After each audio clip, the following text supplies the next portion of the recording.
Notre invité ce matin, Alexis Corbière, député France Insoumise de Seine-Saint-Denis, ex-porte-parole de Jean-Luc Mélenchon pendant la campagne présidentielle. Regardons le résultat en Italie, avec la victoire à la fois du mouvement 5 étoiles, qui est un mouvement inclassable, et de la coalition de droite et extrême droite, et le très faible score de l'extrême gauche que vous souteniez. Pourquoi ? Il y a un grand bouleversement politique qu'il faut regarder. Ceux qu'on nous présentait comme étant les prodiges de l'Europe, Monsieur Renzi, il y a quelques mois, souvenez-vous, avec Manuel Valls, Matteo Renzi, c'était les jeunes prodiges, les Mozart de l'Union européenne, sont quand même en difficulté. Ça montre combien la roue tourne. Et j'ai envie de dire que précisément, si vous voulez pas de Mélenchon en France, vous risquez d'avoir des situations à la mouvement 5 étoiles. Nous sommes, et je vais... Les Italiens n'en veulent pas, dans tous les cas, de l'extrême gauche. 3,55. Mais parce qu'il faut faire un travail qui n'a pas été fait en Italie, que nous faisons en France. Nous sommes dans un moment de grand dégagisme au niveau européen. Si c'est pas un populisme humaniste comme nous, écologique, fraternel, qui prend le pas, vous aurez un populisme réactionnaire comme le mouvement 5 étoiles. C'est la raison pour laquelle je dis arrêtez de taper sur Jean-Luc. Non, mais moi je sais, c'est ce que je vous annonce. Ce que je vous annonce. Il y a aujourd'hui une profonde aspiration au changement dans toute l'Europe. Les gens en ont assez des politiques de l'Union européenne. Soit on veut de force leur imposer, et là la cocotte minute va exploser. Si vous n'avez pas une force progressiste, citoyenne, qui prend le pas, comme ce que nous essayons de faire avec Jean-Luc Mélenchon, c'est pas perfectible, mais ce que nous essayons de faire, vous fabriquerez des monstres. En Italie, parce que nos amis, ont pris beaucoup de retard, la situation politique était terrible, on n'en est qu'au balbutiement. Nos amis s'appelaient Potere al Populo, le pouvoir du peuple, ils ont bien travaillé, ils étaient vraiment jeunes, ils font un score 3,55. Voilà, très bien, mais on le savait que ce serait ça, mais je préfère au moins pour l'instant rester sur des idées claires par rapport à ces fabrications de monstres qui sont fabriquées, je le répète, par toutes ces politiques terribles au niveau de l'Union européenne ou des Berlusconi. Vous vous réjouissez de la chute des partis traditionnels en Italie? Mais il s'agit pas de ça. À la fois le parti de Renzi, le mouvement démocrate, et le parti de Berlusconi aussi, qui n'a pas fait un très gros score. Mais c'est pas que je m'en réjouis, c'est que c'est une évidence. Marine Le Pen s'en réjouit. Mais ça veut se réjouir, c'est une situation de fait.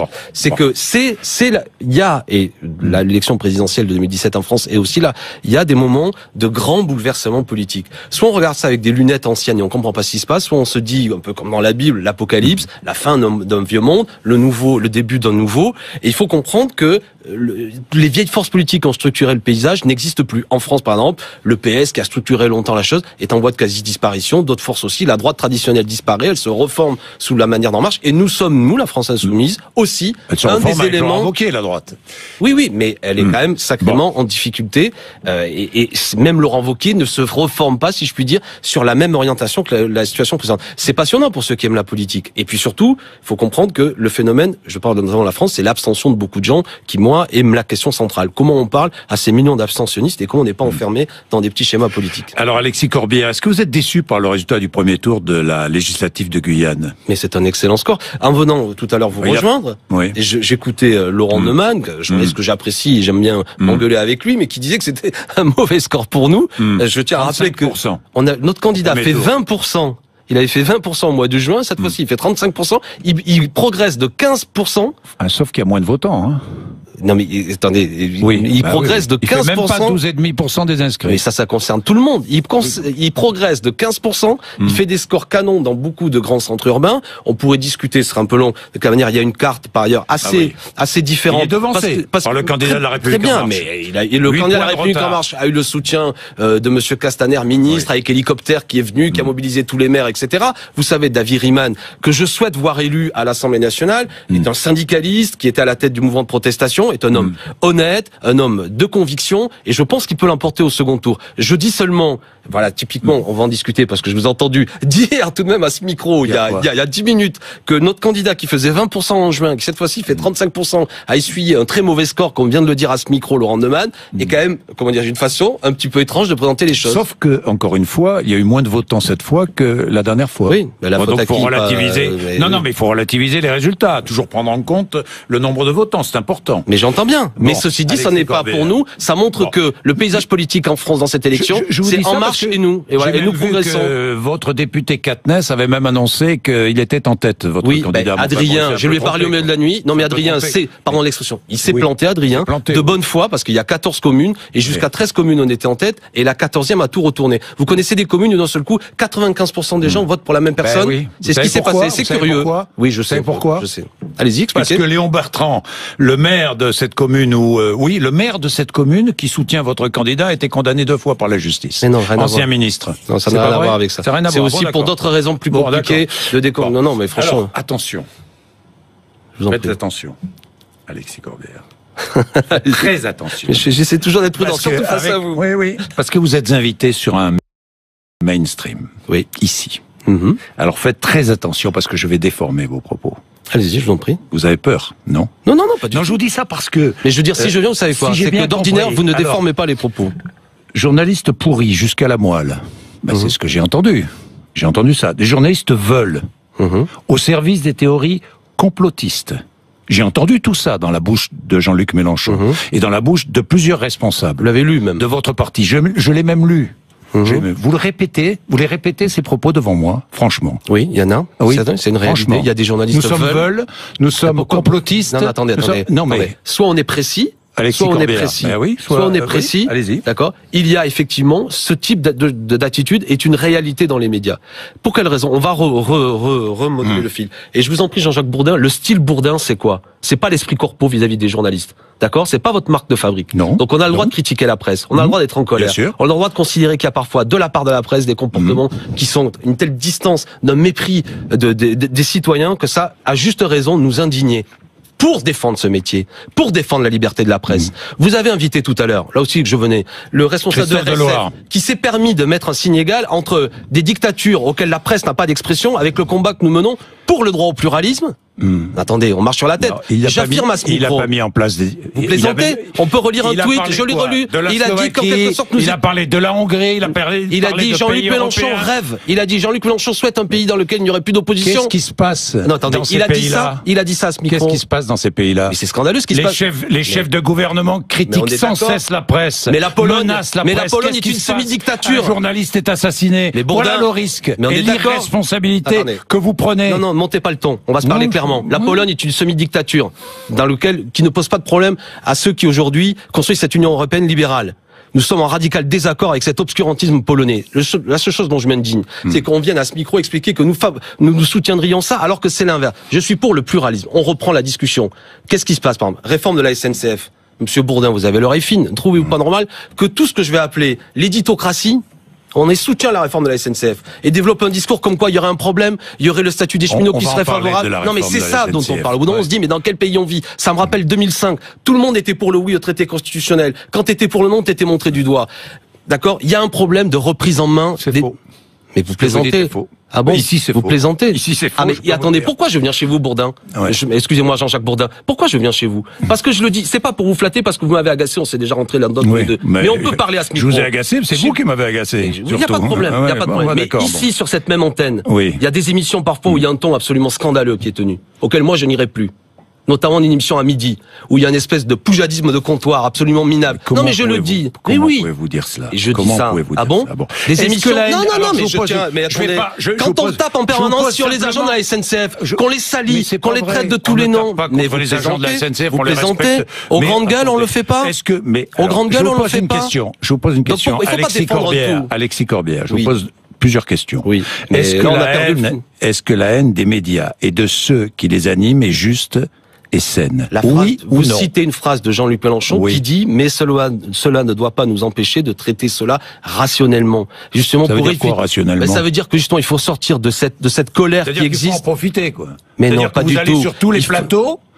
Non, c'est l'inverse. Pour défendre vos points de vue, vous avez la chance de pouvoir y aller. Alexis Corbière. Non, vous déformez la citation de Jean-Luc Mélenchon. Vous étiez sur tous les plateaux. Oui, il n'y a pas de problème, mais je peux ne pas venir aussi, je vais pas partout. C'est pas le sujet. Je vous invite, c'est vous qui choisissez de venir ou pas. Très bien, je viens. Parce que j'ai un sentiment qu'en venant chez vous, je ne serai pas soumis à un pilori, mais qu'on pourra discuter. Là, vous citez une citation, vous nommez une citation de Jean-Luc Mélenchon, qui se dit que cette colère qui existe dans le pays, qu'on peut discuter sur le mot haine, mais cette colère qui existe dans un pays contre la presse. Je déteste ce mot. Très bien. Mais cette colère réelle qui existe dans ce pays. Vous l'aimez ce mot? Mais je ne l'aime pas. Vous comprenez mais qu'on puisse employer ce mot? Mais de la même façon que je ne comprends pas qu'on puisse, par exemple, y compris à votre antenne, dire que si Jean-Luc Mélenchon se fait buter, ça posera pas de problème. Et ça a été dit, par exemple. Oui, bon, vous découvrez des choses. Oui, quand je vous cite une émission. Pas chez moi.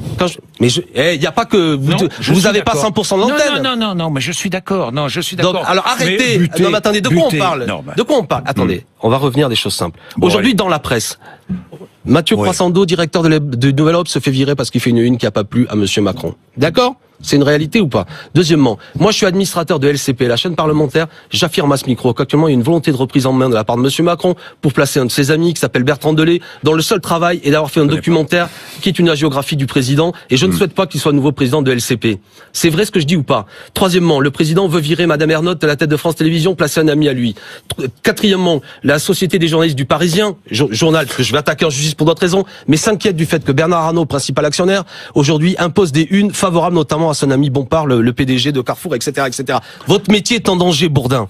D'accord? Il est en danger. J'ai une question à propos de notre métier. Vous êtes favorable à la suppression de l'abattement dont bénéficient les journalistes ou pas? C'est un sujet. Je vous pose la question. Non, je n'y suis pas favorable. Ah c'est bon? pas ça le sujet. Je suis assez étonné. Mais écoutez-moi. Par contre, j'utilise cet argument. Pourquoi vous n'êtes pas favorable? Parce que je considère. Pourquoi? Écoutez-moi. Oui.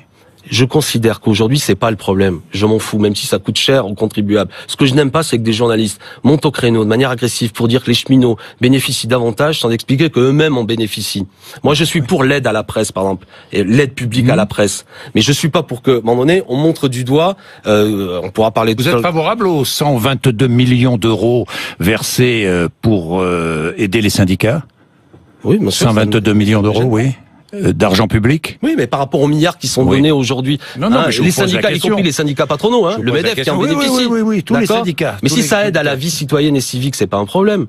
La question, c'est où va l'argent? C'est pareil pour l'aide publique à la presse, par exemple. Je sais pas si ceux qui nous écoutent suivent, mais si c'est pour aider de la presse people, parfois qui n'en a pas besoin, alors qu'on aide moins la presse d'opinion, je trouve ça dommage. On pourrait discuter de comment on réoriente cet argent, sans aucun doute.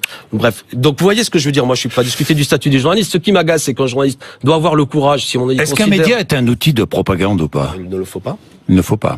Bon, d'accord. Donc vous allez surveiller de près ce qui se passe aux médias, alors. Attendez, non, Jean-Jacques Bourdin, on en parle. Oui. Non, ne me faites pas le coup de surveiller de près. Mais non, vous. Je surveille de près. Je vois simplement le témoignage d'une journaliste qui était responsable de la rédaction, qui a été virée, si j'ai bien compris, après 5 mois d'essai, qui n'a touché qu'un mois de salaire. Non, vous n'avez pas compris. C'est pas grave. C'est vrai ou pas? Elle n'était pas responsable. Est-ce que c'est vrai ou pas? Non, pas comme ça, non. Elle n'a pas été virée. Un mois de salaire sur 5 mois de travail? Mais c'est vrai ou pas? C'est le cas de toute l'équipe. D'accord? C'est le cas de toute l'équipe. C'est le cas de toute l'équipe. Premièrement, vous voyez, vous me parlez du média qui est un média indépendant, je n'ai rien à voir. J'ai jamais regardé, je peux pas vous dire. Très bien. Sans prétence, c'est pas par mépris. C'est pas par mépris, c'est ils font des choses bien, ils font des choses perfectives. Mais je suis certain. D'accord? Y compris. Alors, après une période d'essai où ils ont considéré que cette journaliste qui paraît tout à fait respectable, je la connais elle aussi depuis longtemps. Oui. Mais elle est respectable. Et elle doit être respectée. Il y a que des gens respectés. D'ailleurs, il a été proposé de faire autre chose. Elle n'a pas souhaité faire autre chose. Elle n'a pas été licenciée. Elle n'a pas été licenciée, d'accord? Donc faut pas dire ça. Deuxièmement, il y a une... Non, mais elle n'a pas été licenciée. Oui, c'est vrai qu'elle était en 5 mois d'essai, oui. Non, mais c'est une situation où on a le droit de discuter dans une équipe de ce qu'on fait. Y compris, vous voulez qu'on parle de la situation dans tous les journaux. Vous, ça vous est arrivé de vous écarter de certains collaborateurs, de le faire parfois sans ménagement. Ça arrive. Et alors, il y a eu toute la presse qui s'est mobilisée en disant que c'est scandaleux. Est-ce qu'on a le droit de discuter dans une rédaction d'une réorganisation? Pourquoi tout le monde nous tombe sur le dos? Pourquoi le député France Insoumise que je suis doit être un peu interpellé sur un média indépendant? Vous voyez le climat que ça produit. Non, mais je comprends. Mais le climat, c'est vous qui le créez. Non, c'est vous. Pardon. Bon, allez, c'est vous. Bien, on va passer à autre chose. La Syrie. Est-ce que vous renvoyez dos à dos les rebelles syriens, certains islamistes, et les troupes d'Assad? Mais il n'y a pas de gentil et pas de méchant, ça c'est une réalité. Vous les renvoyez dos à dos, donc on est d'accord. Non, c'est pas ça le sujet, ce qu'il faut, il faut la paix. Il faut un processus de paix. Oui, d'accord? Tout le monde est d'accord. Non, pas tout le monde, pas nécessairement. Certains sont pour frapper, bombarder ou expliquer qu'il y aurait d'un côté les rebelles irréprochables. Et vous comprenez ce que je veux dire? Oui. Bachar el-Assad est un bourreau, un tortionnaire. J'ai pas de problème pour le dire ça, d'accord? Donc à l'inverse, ce que je veux dire, c'est que pas de vision manichéenne. Je vois très bien à quoi vous voulez en venir. Et y compris les journalistes sur le terrain qui font un métier difficile doivent à tout moment avoir l'exigence, ce que j'espère vous faites ici, je crois que vous le faites, de sourcer leurs informations pour pas présenter les choses de manière manichéenne justement. C'est ce que nous voulons dire, d'accord? Donc il faut la paix. Et il y a un peuple aujourd'hui qui est sous les bombardements, et voilà. Donc, qu'est-ce que je vous dise de plus? Mais je répète que Bachar el-Assad n'est pas, pour moi, la solution. C'est un dictateur, mais allons. Alors, je voudrais parler de la SNCF. Oui, est-ce que vous serez dans la rue avec les syndicats? Il le faut. S'il y a des manifestations. Sujet majeur. J'invite chacun à se mobiliser là-dessus. Défendons la SNCF. Aujourd'hui, on voit bien, il y a une volonté de la part du gouvernement d'avancer des arguments. C'est pourquoi on s'est un peu accrochés tous les deux sur le fait qu'il y a un problème qui serait le statut des cheminots. Ah bon? Pourquoi le statut des cheminots serait un problème? Moi, je m'accroche pas avec vous sur le statut des cheminots. Non, mais parce qu'on a commencé là-dessus. Mais est-ce que c'est le statut des cheminots? Est-ce que c'est le sujet primordial, le statut? Non, pas du tout. Pas du tout. C'est quoi le sujet primordial à la SNCF? C'est notamment la dette? 50 milliards d'euros de dette? D'où vient la dette? S'interroger sur d'où vient la dette, de mauvais choix gouvernementaux. Et que faites-vous? Que faites-vous contre la dette? Par exemple. Quelle solution avez-vous? Je vais essayer d'en donner une. Allez-y. Quand, par exemple, monsieur Édouard Philippe, lors de la conférence de presse, dit que si on n'agit pas d'ici les 10 prochaines années, la dette va s'approfondir de 15 milliards d'euros, j'informe que, par exemple, les intérêts de la dette, c'est-à-dire que la part que nous reversons en plus à des banques privées qui ont fait le gouvernement, c'est 1,5 milliard d'euros chaque année. Donc, en fait, si nous reprenions la dette en dette publique et que nous arrêtions de rembourser des intérêts à des banques privées... Donc, l'État reprend les 50 milliards d'euros de dette. Mais par exemple, on pourrait, vous savez... Ça va nous coûter 50 milliards d'euros. Non, mais ça nous coûte plus cher parce qu'on doit verser à des banques privées. Est-ce que vous trouvez normal que pour des choses d'intérêt général, le train c'est pas rien, c'est l'intérêt général, ça permet notamment au milieu rural de désenclaver des zones. On va pas chercher à faire du fric là-dessus, d'accord? Donc moi, parce que tout coûte cher, la police coûte cher, les enseignants coûtent cher. Vous comprenez ce que je veux dire? Ensuite, d'où vient cet approfondissement de la dette, notamment de choix de partenariats public-privé absurdes qui ont été faits, notamment avec des grands groupes comme Vinci, auxquels on avait donné la gestion des autoroutes et ils se goinfrent là-dessus au nom de promesses d'investissement sur des lignes ferrées, ce qu'ils n'ont pas fait dans certains endroits, etc., etc. On peut discuter de tout ça. Mais il y a une chose, pour quelle raison il faudrait aujourd'hui remettre en cause le fait que nous avons notamment des cheminots qui travaillent bien, qui ne sont pas plus payés que les travailleurs français, qui partent pas à la retraite plus tôt? Les cheminots qui ont le statut aujourd'hui ne vont pas le perdre, que les choses soient claires. Mais c'est la preuve que ceux qui vont se mobiliser le font par noblesse et par goût du service public, pas pour se défendre eux-mêmes. Pas pour se défendre eux-mêmes, par justement défense d'un métier, parce qu'ils sont pas idiots les cheminots, ils connaissent leur soutient cette réforme. Je crois qu'il ne la soutient pas. Je crois que le sondage qui a été fait par Odoxa, qui est une question orientée. On est d'accord. La question, je vous pose la question. Mais vous l'avez lu la question? Non, je vous pose il y a de quoi on en rigolerait tous les deux. C'est pensez-vous que doit continuer ces avantages qui n'ont plus lieu d'être, etc. N'importe qui se dit non, il vaut mieux pas. Mais c'est pourquoi je me suis permis tout à l'heure, on l'a fait de concert, de dire on pourrait parler de la même façon des journalistes. Les journalistes bénéficient davantage d'abattements fiscaux incroyables, etc. Mort aux journalistes. Non, c'est pas ça le sujet. Même quand nous on critique les journalistes, c'est pour qu'il y ait dans ce pays du pluralisme et pas une unanimité où tout le monde se met à bêler en chœur. Il faut privatiser la SNCF, ou il faut accompagner le gouvernement là-dessus, qui est courageux, et les syndicats ou la France Insoumise sont des conservateurs. J'en ai ras-le-bol de ça. Et chaque fois qu'on élève la voix, après nous être fait insulter, se retrouver mis au pilori. Pour quelle raison? Je reviens à mon sujet. Moi, je vais porter plainte contre le Parisien, par exemple, parce que je n'accepte pas d'avoir été mis en cause. Pourquoi? Parce que vous avez touché 3 000 euros, c'est ça? Non, c'est 3 000 euros par mois. 3 000 euros par mois. Vous m'avez invité combien de fois ici? Je venais 1 à 2 fois par jour. Quasiment, je campais à BFM. Vous aviez le statut d'auto-entrepreneur, c'est ça? Oui. Le statut dénoncé par Jean-Luc Mélenchon. Parce que c'est un statut de précarité absolue. Pourquoi je l'ai pris? Parce que la campagne était en précarité absolue. Ce qui est extraordinaire, c'est qu'autour de Jean-Luc Mélenchon, tout le monde avait ce statut, pratiquement tout le monde. Beaucoup. Non, très peu. 4 ou 5 personnes. Mais c'est pas grave. Non, voyez, vous ne dites pas. Un statut qu'il dénoncé, qu'il a dénoncé violemment. Parce que je vais révéler un scoop. Mon métier dans la vie, c'est pas porte-parole de candidat à l'élection présidentielle. Je suis enseignant. La campagne, dites-nous. La campagne commence le 10 février 2016. Jusqu'au mois d'octobre, je continue à faire mon métier et à mener campagne. À partir du mois d'octobre, c'est ce que me dit notamment mon supérieur hiérarchique et puis même l'équipe de campagne, en raison du rythme je suis obligé désormais de me mettre à plein temps sur la campagne. Donc je suis payé. Mais avec une difficulté, c'est qu'à tout moment, la campagne, vous savez, c'est pas la campagne glorieuse avec le recul. Elle est extrêmement fragile. Rappelez-vous qu'au mois de janvier, quand la primaire socialiste est terminée, on retombe à 9%. Que jusqu'au 18 mars, nous ne sommes même pas sûrs d'avoir les 500 signatures. Et donc le statut que je prends, qui est accepté en discussion avec toute l'équipe, c'est un statut de grande précarité à tout moment d'arrêter pour coûter le moins cher possible à la campagne. Alors à l'arrivée, ça fait quoi? 28 700 euros divisé sur 7 mois avec statut d'auto-entrepreneur, 25% reversé à l'URSSAF. Ça me fait 3 000 euros par mois. Pourquoi je me suis mis en colère? Parce que Monsieur Griveaux, excellent débatteur, porte-parole de En Marche, qui était en quelque sorte mon adversaire. Il sera là demain. Voilà, lui touchait 6 000 euros par mois. Poser la question. Laurent Saïm, il avait quel statut lui aussi? Mais j'en sais rien, c'est pas le sujet. Mais quel est le problème d'auto-entrepreneur? Non, mais Quel est le problème de Je l'entrepreneur ? défends les auto-entrepreneurs. Mais c'est un statut que vous ne défendez pas. C'est un mauvais statut. Mais parce que moi, je ne veux pas de la précarité. Mais enfin, une entreprise, c'est pas une équipe de campagne. Et le 21 avril, ça s'est arrêté. Pour quelle raison venir me chercher là-dessus? Pour quelle raison salir mon honneur? Pour quelle raison dire, comme le fait le Parisien, que ça est moralement douteux? Au bout d'un moment, j'en ai assez. C'est pourquoi je me permets de l'annoncer à ce micro. Je porte plainte contre le Parisien. Je ne suis pas un punching ball, un sac de frappe, et à travers moi, mes amis de la France Insoumise, ou quand il y a des mobilisations sociales pour défendre la SNCF, ou quand nous progressons dans les élections, faut inventer une affaire des comptes de campagne. Jean-Luc Mélenchon est un homme honnête. Tous ceux qui ont fait campagne sont des honnêtes gens. Notre campagne a coûté moins cher aux contribuables que toutes les autres. Nous avons fait des excellents scores. Oui. On pourrait s'interroger comment ça se fait que la campagne de Benoît Hamon a claqué en 3 mois plus que tout le monde, par exemple. Pourquoi En Marche a des problèmes vis-à-vis de certains de ses donateurs? Tout ça, on n'en parle pas. Les porte-paroles d'En Marche touchaient le double de moi. Mais c'est moi qui suis montré. Au bout d'un moment, je vous dis, c'est du militantisme, ça, c'est pas du journalisme. Et je le dis à ce micro, vous me donnez la parole. Regardez.